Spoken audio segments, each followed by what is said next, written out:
In this next segment of our Interstate Moving Basics series, we're going to explain how liability works, specifically what happens when possession of your shipment changes hands during the move.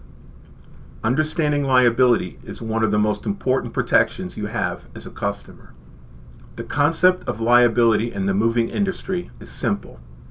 Whoever has physical possession of your household goods is responsible for protecting them, and they're liable if something happens to them. The entity possessing the items may be the moving company, the van line, or a warehouse facility. If loss or damage occurs while the items are in someone's custody, that party may be financially responsible depending upon the valuation options you've selected.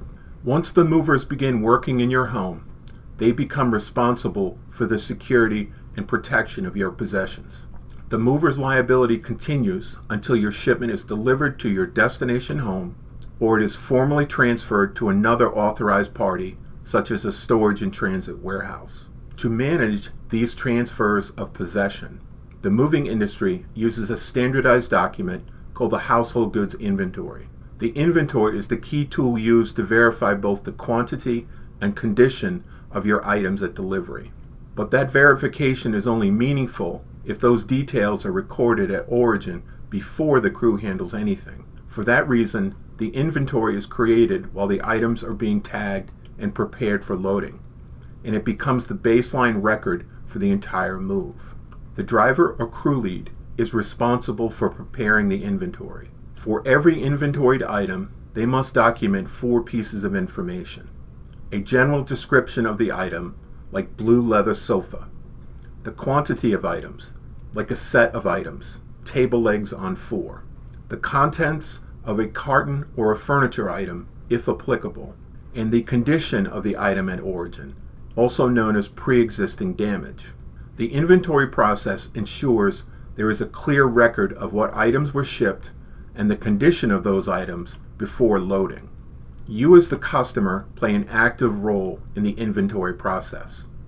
At origin, you should observe the tagging and documentation to confirm that every item receives an appropriate tag, entries are accurate and complete, and all items of exceptional value have been documented.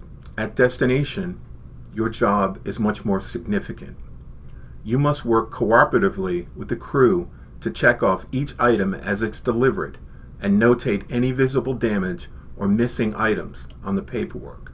Failure to participate in the checkoff process may limit your ability to seek compensation for actual loss or damage. When this verification is complete at delivery, possession and liability for your items returns to you. If your shipment goes into storage and transit, the warehouse takes over the same responsibilities the customer has at destination. The warehouse staff will check off each item as it arrives, document any differences or discrepancy in its condition, and formally accept custody by signing the receiving document. They now hold responsibility and liability for your items until they're reloaded and delivered to your final destination. Understanding possession and liability is essential to protecting your household goods during an interstate move. When you follow the inventory process and stay engaged during loading and delivery, you help ensure your shipment is handled properly from start to finish. Now that you understand moving liability, you're ready for the next core topic, how the weight of a shipment is estimated. That's coming up next